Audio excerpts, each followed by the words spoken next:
I never thought a clipboard and a smug smile could threaten to tear down the home I built with my late wife, Mary. But when the Harmony Hills Homeowners Association gave me 72 hours to sell my cabin or face demolition, they didn't just pick a fight, they ignited a war. My name's Jack Sullivan, and this is the story of how I turned their own rules against them, tripled their rent overnight, and brought their petty empire crashing down. It started on a crisp October morning in our quiet Colorado mountain town.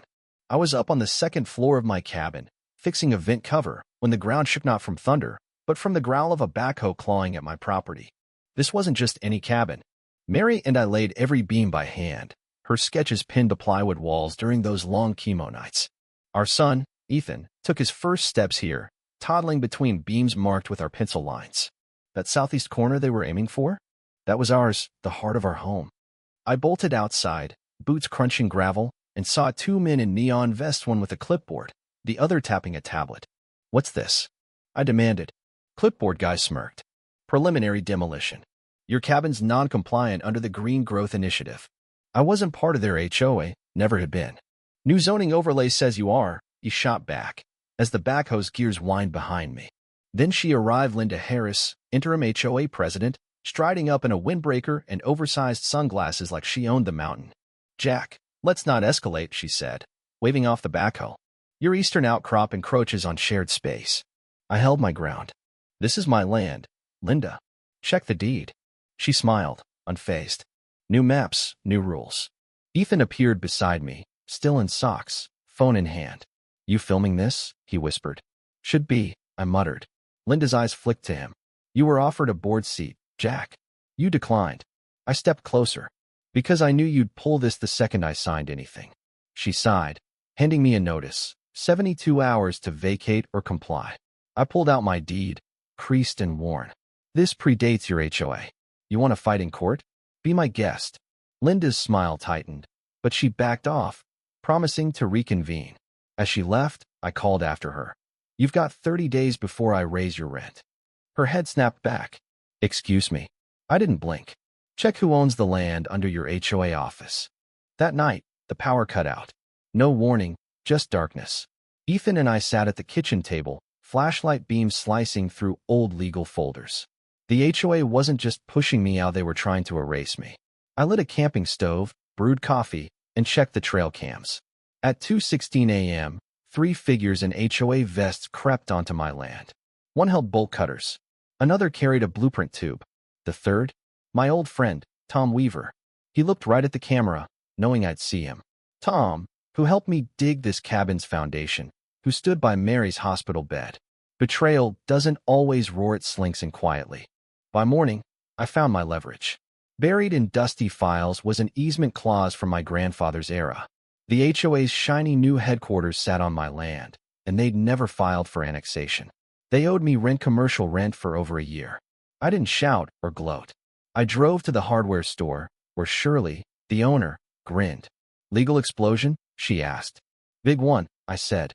Down in the basement, Ron, the town's unofficial archivist, handed me a 1998 lease permit and an unfiled HOA boundary challenge. The HOA was squatting, and I could charge them for every inch. Then things got uglier. Linda's crew plastered flyers around town, calling me a public threat, with fake claims of federal investigations and unsafe building practices. A drone buzzed my windows, hovering like a taunt. I recorded it, smiling for the lens. "Let's make you famous," I muttered, then called Jeff Parker, a privacy lawyer who owed me a favor. "HOA's watching my house," I said. "Send me the footage," he replied. "Cease and desist by morning." But Linda wasn't done. A county official showed up with a child welfare report, claiming I was unstable, that Ethan wasn't safe. The man asked about our water, our fire alarms, Ethan's school. Each question was a jab, implying I was failing my son. Ethan overheard, his face pale. "She doesn't even know me," he said, pointing at the blinking camera Linda had mounted where our mailbox used to be. I put a hand on his shoulder. "You're more than okay." But inside, I was burning. Linda had crossed a limey family.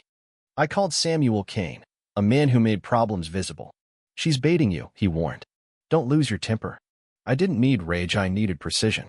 I sent 3 letters, one to the county supervisor, one to the ethics board, and one to the local paper, the Mountain Ledger. Local HOA link to false CPS filings, I wrote, attaching timestamps, footage, and flyers. Let them connect the dots. Then came the envelope. It arrived at dawn. No stamp, just one word scrawled on it, confession. Inside, 5 handwritten pages from Linda. I've lost control, she wrote. I'm afraid I don't know how to stop. She admitted to rigging votes, faking reports, even forging Mary's name on a waiver to condemn my cabin.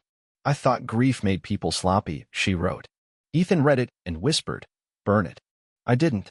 I hand-delivered it to the county, along with my files. Within 36 hours, Linda was suspended. Within a week, the HOA board dissolved.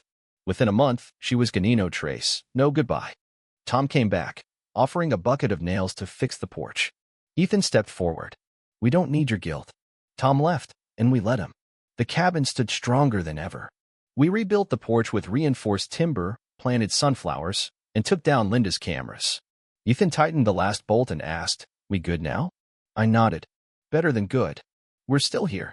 I kept the envelope, tucked in a box with the deed and a photo of Mary smiling as we built this place. Linda gave me 72 hours to sell my home. I gave her 30 days to pay rent on land she never owned. She lost her title, her office, her control. I kept what mattered. My son, my home, my peace.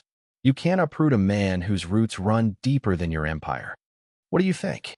Was I right to fight back, or should I have played nice? Have you faced injustice or betrayal like this? Share your thoughts in the comments. I want to hear where you stand on fighting for what's yours.